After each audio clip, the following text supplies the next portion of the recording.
Hello everyone! Welcome to my channel. And for my very first vlog, gagawa tayo ng pandesal.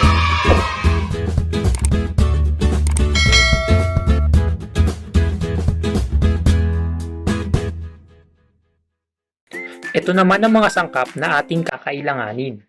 Bread flour o yung harina, powdered milk, gata, butter, yeast o yung pampaalsa, sugar, salt, and water. At syempre, hindi mawawala ang breadcrumbs. Tara, simulan na natin! Una, tunawin ang yeast gamit ang ilang bahagi ng tubig na ating gagamitin sa paggawa ng pandesal.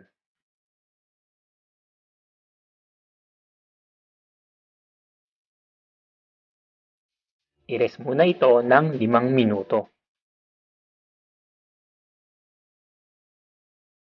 Dito naman tayo sa ating harina. First, form a well at the center.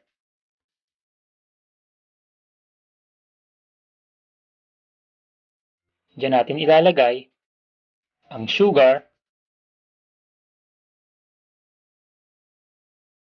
salt, gata,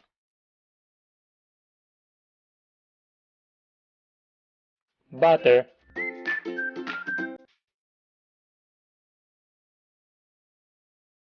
tunawin muna natin ang ating sugar at salt sa ating liquid mixture gamit ang tinidor. Yung ating gatas, pwede na rin natin siyang ihalo sa harina.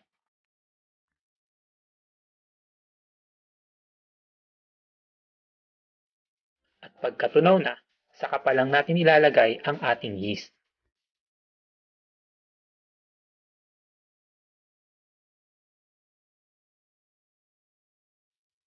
At pagkalagay ng yeast, diretso na natin ang paghalo kasama ang flour.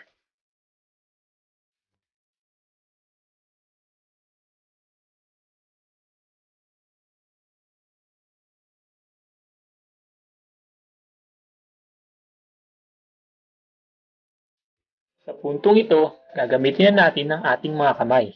Dito na natin gagawin ang pagmamasa upang mapaghalong mabuti ang ating mga sangkap.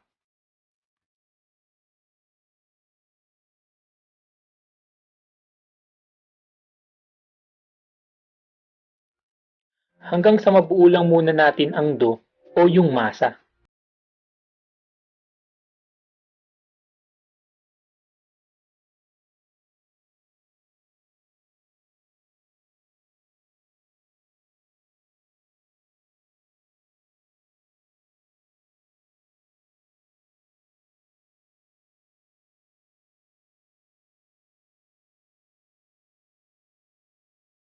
Masa.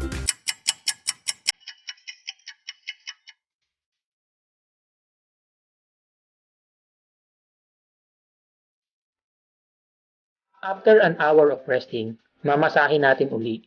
But first, i-release muna natin ng air na na-accumulate ng ating dough.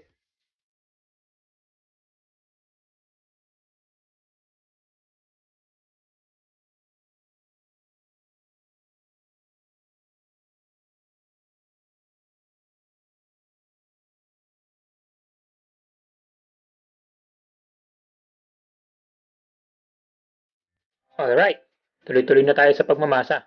Para hindi kayo madaling mapagod o mangalay dahil gagawin natin ito ng mga 15 to 20 minutes, use the weight of your upper body to push. Hindi lang ang strength ng shoulder nyo ang gagamitin kasi kailangan may diin sa pagmamasa.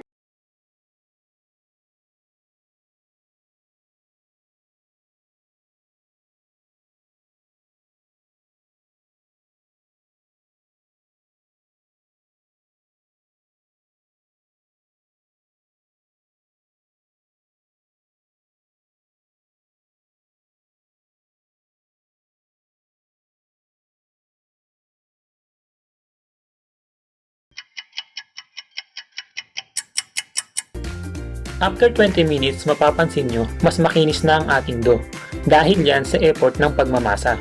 And even the aroma, na-develop naman natin to dahil sa fermentation process during resting ng ating dough. Mamasahin pa ulit natin ito ng mga 5 minuto para mas maging even ang distribution ng flavor at mas ma-develop pa ang texture ng ating dough. Gayahin nyo lang yung paraan ng pagpa-flat ko ng dough.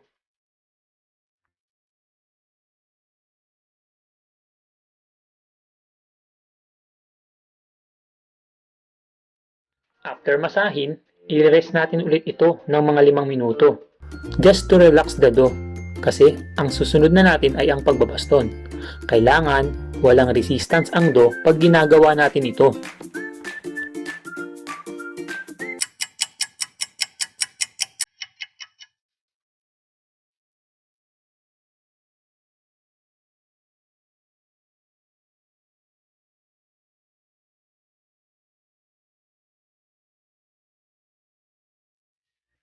Okay, ito na. I will do some crazy technique. Yun na nga yung pagbabaston. Kaya, panoorin yung mabuti ah. Una, itupin ng maliit na bahagi ang pagsisimulan ng pagbabaston. Gamit naman ng kanang kamay, irolyo ang dough papasok na may bahagyang diin upang masiksik ang ating baston. Kaliwang kamay naman para maipagdikit ang nirolyo.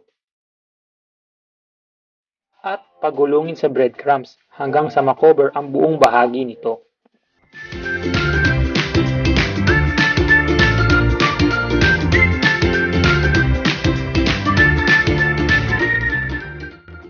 I-rest muna natin ulit ito ng 10 hanggang 15 minuto para lang ma-relax ang ating dough bago natin putulin.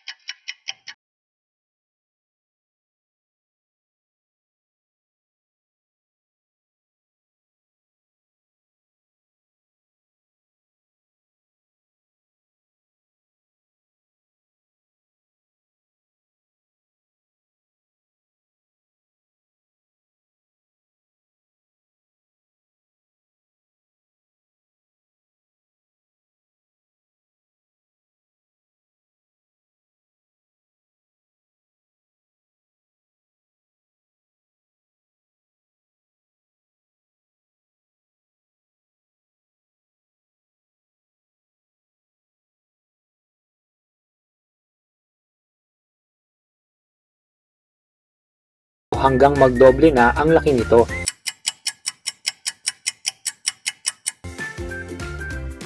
Preheat the oven to 160 degrees centigrade.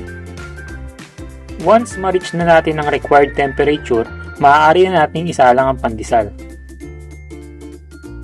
Baking time is about 14 to 16 minutes or until mag-golden brown. Serve it hot, share, and enjoy your freshly baked pandesal. Wow! So next time na mag-crave kayo sa pandesal, you can bake it yourself with this pandesal recipe.